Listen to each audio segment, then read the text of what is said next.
y'all. So I'm curious, like when I say Bitcoin native finance, I'm curious like what that means to you guys. That's our first topic, is what is Bitcoin native finance? I want to throw it back to Andrew. This time you get to be first. I know that, you guys talk about being vertically integrated.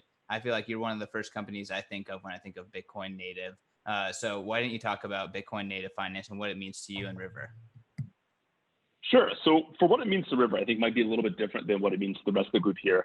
But for us, being a Bitcoin first financial institution, in the sense that our financial services that we offer are built around Bitcoin. As Bitcoin becomes a payment instrument in everyday transactions, there's going to be a lot of financial services that are needed around that. Not to mention just the financialization of BTC as well. So, lending as an example, and using that for non-financial use cases, but operational use cases as well, I think is very, very interesting. And something that's kind of missing in the space right now. So we look at this as saying, to be a Bitcoin first financial institution, Bitcoin native institution, we have to have the best Bitcoin technology in the space, and we have to also have the best financial technologies in the space as well. Making everybody drink a lot right now. You're muted, CK. Yeah. Oh, sorry about that. Yeah, you're gonna be really hydrated, Andrew. I can imagine. Who wants to take over? I agree. We need the best technology. I can add a little bit more too, because I think we're very similar to River in a lot of the way that we started Tantra almost 2 years ago now, or actually it's probably more than 2 years ago. It's been fun these last few months. I forgot. So we were like in a world where everybody's looking at the US dollar and everybody prices in the US dollar, and even people that own BTC are pricing it in US dollars. Why don't we be, man, you really made it tough with not letting me say the B word. So BTC. Yeah, so we want to be BTC denominated. We want people to be able to give us money and make BTC. Like imagine instead of, I think the biggest thing in crypto today is people don't want to give, like they don't want to sell BTC because it's like, well, it's going to be worth $1 million in 10 years. And so that's why we see all these companies that are, well, you can loan against your BTC or you can do this with your BTC. And so we were like, okay, why don't we build a company where you can loan us your BTC and we're going to use that BTC. And so I had experience with trading. And so I said, okay, well, we can use that in the futures market and we can, I'm not going to plug Tantra here, but basically the whole idea was that, okay, let's build a Bitcoin, a BTC denominated business that allows people to give us crypto and us to make more of it for them. The same way you give, a loan to your friend so they can start a business with US dollars and make more US dollars. We're doing the same thing, just with Bitcoin instead. And I think that as the ecosystem evolves, more and more companies like ours will come out. And like you see it with ICOs, right? Like ICOs are businesses that you can invest in with crypto and hopefully make more of that crypto.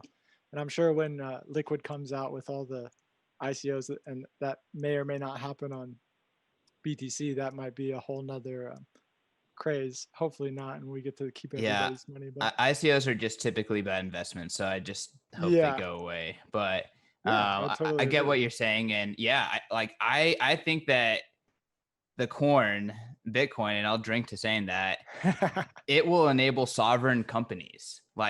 People haven't thought about that, but imagine Google, but actually sovereign. Bitcoin kind of makes that possible. If they adopted Bitcoin, they could be sovereign. They could put their middle finger up to a lot of states and do their thing. So I think that's in our future. I agree. I mean, what does Bitcoin kind of enable? I mean, Bitcoin native finance is, first of all, store of value that's FU money, which is just awesome. Yeah. Well, it's the first time in history you have an asset as your currency, which is just, it is truly a revolutionary thing if you're willing to price it that way. Totally. Matthew, do you want to jump in? I see you nodding your head a little bit. Yeah. I mean, I think this is an interesting question because Bitcoin native finance. I mean, Bitcoin kind of gave us the assurance of, censorship resistance, open access, pseudonymity, et cetera. And, and it gave us all these aspects that are really, really great about Bitcoin. Oh, okay, now I need to drink. About BTC and as this digital gold. But it's interesting that there's a different level of thought process that people put to the financial tools that are used for Bitcoin. So I think like the way that we approach like financial tools for Bitcoin is that the financial tools that are built for it should retain the majority of the properties that Bitcoin actually has as its core. It should be censorship resistant.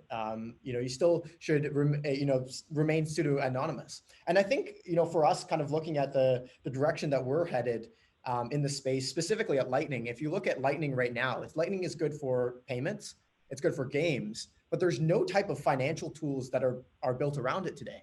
And I think that's a big problem because people are able to go and if people want to get access to more advanced financial tools and, maybe they don't want to, go through the process of KYCing themselves, et cetera, then, or give up, access to their Bitcoin if they want to use a specific financial tool, there's no way for them to do that today. So I guess for me, like the financial tools that exist for Bitcoin should retain as many properties as possible as Bitcoin itself. Yeah, and honestly, I feel like it's kind of a shame the state of financial tools for Bitcoin. And I know that like being attached to fiat and needing to like transfer value from fiat is one of those challenging aspects. But I'm excited for what's to come next that have more of Bitcoin's properties. Don't be shy, guys. Jump in. Let's go. Parker, Jeremy, you got anything to add? Yeah, honestly, I kind of picked up the rules, but I was kind of tuning CK out when he was describing what the specific rules are, but I'm gonna kind of just go with it and ignore it. But, don't worry about it. We'll tell you when to drink. I'll drink my whiskey as at the end of my sentence. I'll drink it. No, so I mean, I think that Bitcoin native just means building for Bitcoin. I think each of us that's working. There's some market segment that's underserved within the Bitcoin community, or it's either underserved or it's not being served optimally. And if you just focus on Bitcoin and build something for those people, you're going to build something that's better. And so in the context of Unchained, we're really building with the idea of helping those that want to hold their own keys and that want to interact with multi-sig, and then also vertically integrated in a way where they can access financial services as they need. But that's not for everything. So as an example, I'll dox my dad. My dad, I've got him onboarded with River because he's not somebody that necessarily needs to be interacting with his own keys right now. Maybe we'll get him there in a year or two. But for the people that are interacting with our keys, we want our service to be the best application. And if we were building, because historically, and when I joined Unchained, we supported Ethereum. And one of the reasons why we dropped it was, one, so that we could focus on Bitcoin, but two, because we were building around native multi-sig in Bitcoin. And multi-sig is something that is native to Bitcoin. It's native to protocols that are copied from the Bitcoin protocol, but it isn't native to the plethora of altcoins or shitcoins.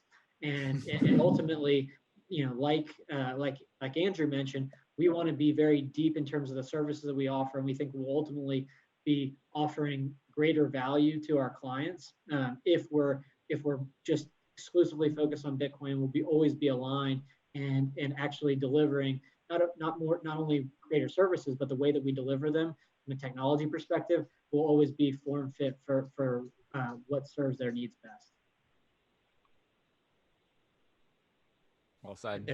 If I can jump in there, Parker, like I think what you mentioned about Ethereum actually kind of hit home for me, at least. I think people underestimate the amount of effort that's required to maintain services for multiple blockchains, and the amount of kind of focus that is taken away from just, focusing on Bitcoin itself. Like we used to be a company that, we were building cross-chain tools for Bitcoin and Ethereum. And, 6 months ago, we kind of had a look at the space and we're like, this doesn't make sense. Like if we're going to build, sound infrastructure for sound money, we need to be focused on Bitcoin only. So I think that's really interesting.